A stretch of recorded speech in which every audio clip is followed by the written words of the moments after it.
¿Cuándo fue la última vez que alguien te cuidó sin que tuvieras que dirigirlo? ¿Qué sientes en el cuerpo cuando alguien intenta sostenerte? Esa urgencia de moverte, de retomar el control, de devolver el gesto antes de que termine. ¿Recuerdas cómo se pide ayuda? ¿O esa memoria se borró hace tanto que ya ni duele su ausencia? Probablemente seas uno de ellos, un empático, alguien que aprendió a cuidar antes de aprender a caminar, que se convirtió en padre antes de dejar de ser niño. Jung tenía un nombre para eso: posesión arquetipal. Quien es poseído por un arquetipo desarrolla cualidades inhumanas, deja de ser persona, se convierte en función, y si esa función fuera el escondite más elaborado que el empático ha construido, y si dar sin medida fuera la única forma que conoce de no recibir nunca, y si ese trono donde se sentó hace años no fuera sacrificio, sino el único lugar donde nadie puede verlo caer, la incomodidad cuando alguien ofrece algo sin pedir nada a cambio, la urgencia de devolver el favor antes de que termine, responder «estoy bien» sin siquiera notar que alguien preguntó, un pensamiento que nunca se dice en voz alta: «Si me cuidan, quedo en deuda. Si quedo en deuda, pueden irse. Si pueden irse mejor, no necesitar a nadie». Y así, el miedo aprende a disfrazarse. Se viste de generosidad. Nadie sospecha del que siempre da. Nadie busca heridas en el que siempre está sanando a otros. El mundo lo ve como alguien que da demasiado. No es eso, es que no sabe recibir. No es fortaleza, es que nunca tuvo permiso de ser pequeño. Su bondad es real, pero debajo de ella hay un niño que tuvo que crecer demasiado rápido para sobrevivir. Ese niño sigue ahí, sentado en un trono que le queda demasiado grande, con los pies sin tocar el suelo, sosteniendo un mundo que nadie le pidió que sostuviera. Este video no es para el empático que busca que le celebren el sacrificio. Es para el que siente que el trono pesa más de lo que puede cargar, para quien empieza a preguntarse si hay alguien debajo de la armadura o si el rol se lo tragó hace años. Vamos a abrir en canal la bondad del empático y ver qué hay debajo de la piel, qué órganos faltan, qué se atrofió de tanto no usarse, qué sigue latiendo a pesar de todo. El origen del trono, lo que esconde la armadura, el precio que nadie ve, la sombra que crece en el sótano y la pregunta que arde en el fondo: si se puede aprender a ser hijo después de una vida entera siendo padre de todos. El empático no necesita soltar el peso del mundo, necesita aprender a ser sostenido, y eso es lo que más miedo le da, porque la última vez que alguien debió sostenerlo, no había nadie. Respira. Lo que viene no es cómodo. Nadie nace empático, se fabrica. En una casa hubo un niño que aprendió a leer el clima emocional antes de aprender a leer las letras, que supo por el sonido de las llaves en la puerta si esa noche habría guerra o silencio, que tradujo los suspiros de su madre y los silencios de su padre. Ese niño se convirtió en el intérprete que nadie pidió, pero todos usaron. Jung lo llamó parentificación. El niño que cuida a quien debía cuidarlo. El hijo que se convierte en padre de sus propios padres. Había un trono vacío en esa casa. Un padre que se fue, o que estaba, pero no estaba, o que ocupaba espacio sin ocupar nada. Una madre que buscaba confidente donde debía haber hijo. Alguien tiene que sentarse en ese trono, y el niño levanta la mano. Nadie le preguntó, nadie le dio permiso, no por heroísmo, por supervivencia. Grabó en su cuerpo una ecuación que nunca cuestionó: si dejo de ser útil, dejo de existir. Si no sostengo, me caigo. Si no cuido, desaparezco. Y ser invisible en esa casa era más peligroso que el cansancio. Un pensamiento que llegó antes que las palabras: si yo no lo hago, nadie lo hará. ¿A qué edad dejaste de ser niño sin que nadie te preguntara si estabas listo? Cuando el arquetipo del padre falta en la familia, alguien lo encarna. No es elección, es posesión. El niño no decide convertirse en padre, el arquetipo lo toma, y cuando un arquetipo te toma, te habita como si fuera tu propia piel. Lo que el mundo llama sensibilidad en el empático no es don espiritual, es un sistema de alarma que se encendió demasiado pronto y ya no sabe apagarse. Leer habitaciones antes de entrar, oler el peligro en un silencio demasiado largo, eso no nació del amor, nació del miedo. Un niño que tuvo que convertirse en antena para sobrevivir, y el problema es que funcionó. El empata que sostiene tiene nombre, tiene lugar, tiene razón de existir. Ya no es invisible, y lo que funciona se repite, lo que funciona se convierte en identidad. Aquella casa ya no existe más que en su memoria muscular, pero el trono viajó con él, lo sienta en cada mesa donde se sienta, lo coloca entre él y cada persona que conoce. Sigue traduciendo suspiros que nadie le pide que traduzca. Sigue llegando antes de que lo llamen. Sigue sintiendo que si deja de dar, se borra. El empático no actúa por generosidad. Actúa porque no sabe ser otra cosa. El trono no es vocación, es cárcel. Un niño sentado en un trono demasiado grande para él, que ya no sabe cómo bajarse, y que ya no sabe si quiere bajar, o si el trono es lo único que lo mantiene a salvo. Lo que protege el trono no es a los demás, es al empata mismo. Ser padre es estar arriba, el que cuida, el que decide, el que sabe. Desde esa altura la vulnerabilidad no alcanza, desde esa altura nadie puede verte caer. El empático que ocupa el trono del Padre construyó una jerarquía invisible entre él y todos los demás. Y esa jerarquía tiene una función que nunca confesará: mantenerlo a salvo. Jung lo llamó la persona, la máscara que presentamos al mundo. Cuando la máscara se funde con el rostro, ya no hay nada debajo. El rol devora al humano que lo habita. ¿Cuánto tiempo llevas siendo padre de todos? ¿Recuerdas quién eras antes de ocupar el trono, o ese recuerdo se borró junto con el niño que fuiste? Hay una verdad sobre la intimidad que el empático evita. La intimidad real requiere dos iguales, dos personas expuestas la una a la otra, sin jerarquía que las proteja, y el empata nunca está en esa posición. Siempre está arriba, siempre cuidando, siempre a salvo del riesgo de ser par. Y ser par es lo que más miedo le da: exponerse al rechazo sin la armadura del rol, arriesgarse a que te vean y decidan que no les gustas. El padre no corre ese riesgo. El padre es necesitado, no elegido. Cuando alguien pregunta demasiado, desvía. Cuando alguien se acerca demasiado, ofrece ayuda para cambiar de tema, da consejos para que nadie le pregunte a él. Escucha los secretos de todos, pero los suyos no los conoce nadie. Sostiene, pero no se apoya. Está disponible, pero no está presente. Si bajo del trono, ¿quién soy? Si dejo de ser el fuerte, ¿qué queda? El vacío que hay detrás del rol. El empata no lo mira porque sospecha que no hay nada. Si alguna vez sospechaste que tu bondad escondía algo, que había un beneficio oculto en tanto sacrificio, esa sospecha era correcta. No te hace malo, te hace humano. Jung lo dijo sin anestesia. Quien vive para otros puede estar huyendo de sí mismo.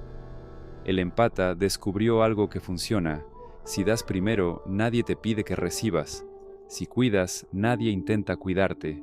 Si sostienes, nadie te pide que caigas. Su generosidad es un escudo, y el escudo tiene una función: que nadie se acerque demasiado. El trono del empático no es sacrificio, es refugio, y todo refugio tiene un precio que todavía no ha querido ver. El precio del refugio es la invisibilidad. Ven al Padre, no ven al empata que sangra detrás de la túnica.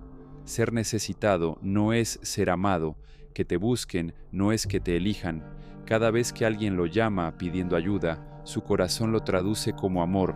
Cada necesidad ajena la lee como prueba de que importa, pero lo que recibe no es amor, es hambre vestida de cariño. Y el empata lo sabe en algún rincón que no visita, en alguna habitación cerrada de su alma donde guardó esa verdad hace años. Es indispensable. el altar donde todos depositan sus cargas, el confesionario donde todos vacían sus culpas, el santuario que nunca cierra. Pero el hombre que habita ese templo permanece invisible. Y lo más cruel, él lo construyó así, piedra a piedra, sacrificio a sacrificio. Fue borrando al humano hasta que solo quedó la función. Quizás ni el empata mismo recuerda que alguna vez hubo alguien detrás. Jung lo nombró. Quien se identifica con el arquetipo pierde su humanidad, se convierte en símbolo, y los símbolos no reciben amor, reciben adoración o necesidad, nunca intimidad, nunca un abrazo que no pida nada a cambio. El empático conoce un vacío del que no habla, ese silencio extraño de los días sin crisis ajenas, esa desorientación cuando todos están bien y él no sabe qué hacer con sus propias manos. Revisa mentalmente si alguien necesita algo antes de cerrar los ojos y si nadie necesita nada, siente que le falta el suelo, que sin alguien que lo necesite él mismo deja de tener forma. ¿Alguna vez te rompiste y los demás no supieron qué hacer?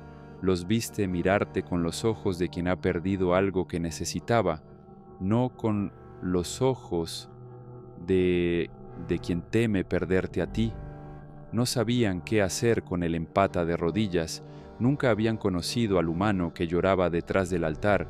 Jung advirtió que la función eclipsa a la persona, lo que brilla demasiado ciega y nadie ve lo que hay detrás de la luz. Estoy cansado de que me necesiten.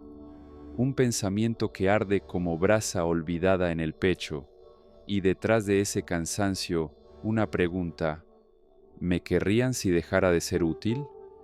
¿Habría alguien, uno solo, que me buscara si no tuviera nada que ofrecer? Esa soledad es real, no es ingratitud de los demás, es el precio del trono. Construyó un templo tan sólido que ahora vive encerrado en él. Entrenó al mundo para que lo viera como padre, como santo, como el que siempre puede, y ahora no sabe cómo ser visto de otra forma.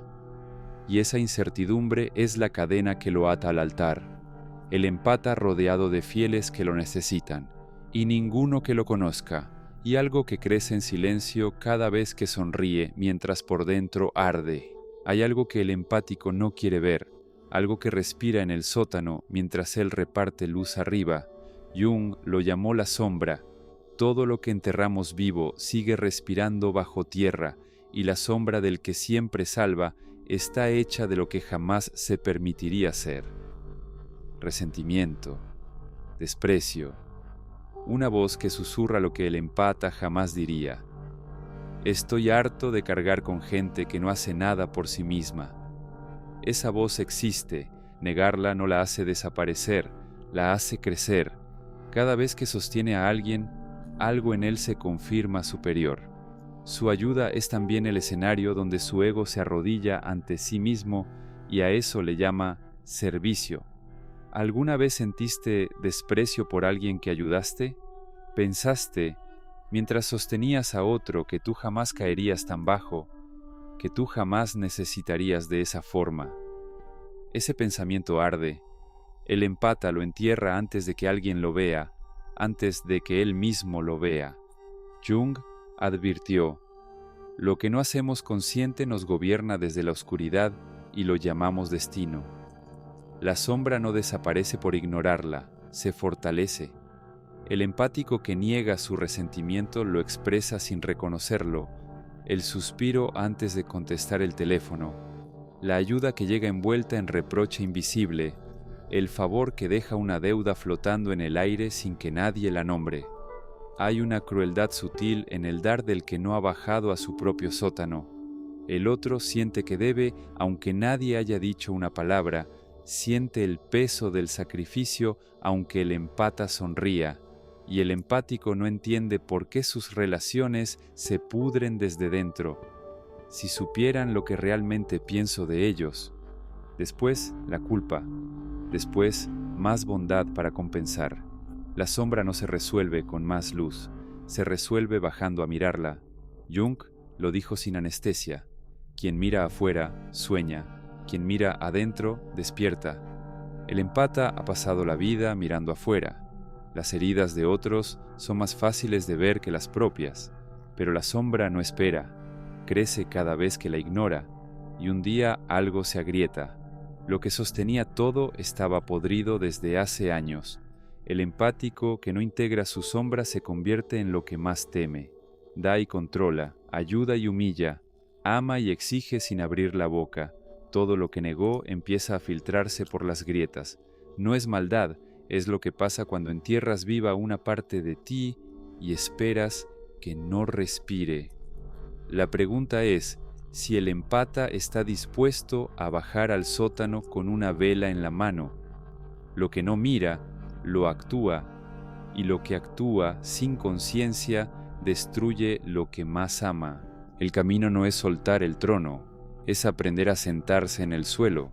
Jung lo llamó individuación, dejar de ser lo que el mundo necesitó que fueras para convertirte en lo que realmente eres. El empático no puede simplemente soltar el rol. El rol es todo lo que ha sido. Pedirle que deje de dar es como pedirle que deje de respirar. La transformación del empata no empieza soltando, empieza recibiendo. Y recibir es el acto más aterrador que existe. ¿Recuerdas la última vez que alguien te ofreció ayuda y la aceptaste, sin medir el gesto, sin sentir que el pecho se cerraba? Probablemente no recuerdas, probablemente nunca pasó. No necesita aprender a dar menos, necesita aprender a recibir sin que el cuerpo entre en alarma, quedarse quieto cuando alguien ofrece algo, tolerar la incomodidad de ser cuidado sin haberlo pedido. Jung advirtió que integrar lo rechazado duele más que seguir reprimiéndolo. Bajar del trono significa sentir todo lo que la altura evitaba, el miedo al abandono que la generosidad tapaba, la vulnerabilidad que la jerarquía escondía, el niño que sigue esperando que alguien lo sostenga, aunque ya no cree que eso sea posible. Alguien se acerca sin pedir nada, sin necesitar nada, solo para estar, sin crisis que resolver, sin herida que curar, solo presencia. El empático no sabe qué hacer con eso. Su cuerpo busca el problema que debe solucionar y cuando no lo encuentra, entra en pánico. Si no hay nada que dar, ¿por qué sigue aquí esta persona? Porque te quiere, no porque te necesite, porque te elige. Pero el empata no sabe leer eso. Confunde elección con necesidad, desde hace tanto que ya no distingue una de otra. Cuando alguien lo elige sin necesitarlo, sospecha. Espera el momento en que se revele la trampa, el momento en que aparezca la factura oculta. Él nunca se quedó sin dar nada a cambio. No puede creer que alguien haga lo que él nunca hizo. ¿Y si me quieren aunque no sea útil? Si eso fuera cierto, toda la arquitectura se derrumba, todo lo que construyó. Si pueden quererte sin que des nada, entonces todos esos años de sacrificio no eran amor, eran miedo. Jung lo nombró. El ego se resiste a la verdad que lo disuelve, y para el empático, la verdad que lo disuelve es que su valor no depende de lo que da, que existía antes del rol, que puede existir después. Es cuidar desde otro lugar, desde el suelo donde dos personas se miran a la misma altura, desde la vulnerabilidad que conecta en lugar de la jerarquía que protege. Hay un duelo en este camino, el duelo por el niño que tuvo que convertirse en padre demasiado pronto, por los años sosteniendo lo que no le tocaba, por la infancia que no tuvo y el permiso de ser pequeño que nadie le dio. No se puede construir nada nuevo sobre ruinas que no se han llorado. Jung escribió que el objetivo no es la perfección, sino sentirse completo. El empático completo no es el que deja de dar, es el que aprende también a recibir, el que puede ocupar ambos lugares, el que no necesita la altura para existir pero tampoco la odia, el que mira al niño que fue y en lugar de exigirle que siga sosteniendo, le dice, ya puedes bajar, ya puedes descansar, yo me encargo ahora. Y un día, sin esperarlo, alguien le ofrece algo, Un gesto pequeño, una mano extendida, y el empático por primera vez no desvía, no ofrece algo a cambio, solo recibe, y el cuerpo tiembla porque no conoce ese territorio, y algo antiguo se afloja en el pecho, y el niño que esperó toda la vida en lo alto finalmente siente que alguien vino a buscarlo, no para necesitarlo, para quererlo. Si llegaste hasta aquí, algo en ti ya sabía todo esto antes de escucharlo. Jung escribió que el encuentro con uno mismo es al principio el encuentro con la propia sombra, y tú acabas de caminar por la tuya, por el origen que no elegiste, por la armadura que construiste para no sentir lo que no podías sentir, por el precio que pagaste en silencio, por el resentimiento que enterraste, por la posibilidad, todavía frágil, de que puedas ser querido sin dar nada a cambio. La próxima vez que alguien te ofrezca algo, no te muevas. Quédate quieto aunque el cuerpo grite. Deja que el gesto termine sin devolverlo, solo una vez, solo para ver qué pasa. Yo fui el que sostenía. Recuerdo una noche en la que alguien me preguntó cómo estaba y abrí la boca para decir bien, y no pude. Me quedé en silencio y la persona se fue incómoda porque no sabía qué hacer conmigo si no estaba dando algo. Esa noche entendí que había entrenado al mundo para necesitarme, no para quererme. Y me quedé solo en el cuarto preguntándome si había alguien debajo de todo lo que daba o si ya no quedaba nada. Pero quedaba, herido, agotado, pero vivo. Es casi como volver a esa noche y susurrarle a quien fui: vas a aprender a recibir, va a ser incómodo, vas a sentir que no lo mereces, pero un día alguien te va a ofrecer algo y no vas a moverte, y vas a seguir ahí, y eso va a cambiarlo todo. Gracias por quedarte hasta el final, por escuchar con el cuerpo lo que la mente prefería ignorar, por no apartar la mirada. Si este video te tocó, comenta. Escribe lo que nunca dijiste en voz alta. Tal vez alguien lo lea y se sienta menos solo. A veces una sola frase honesta es todo lo que alguien necesita para dejar de fingir que no está cansado de cargar con todo. Si este video te sirvió, hay más esperando, no para enseñarte nada, para acompañarte mientras sigues bajando. Y si ya entendiste que recibir no es debilidad, es valentía, entonces el camino ya empezó.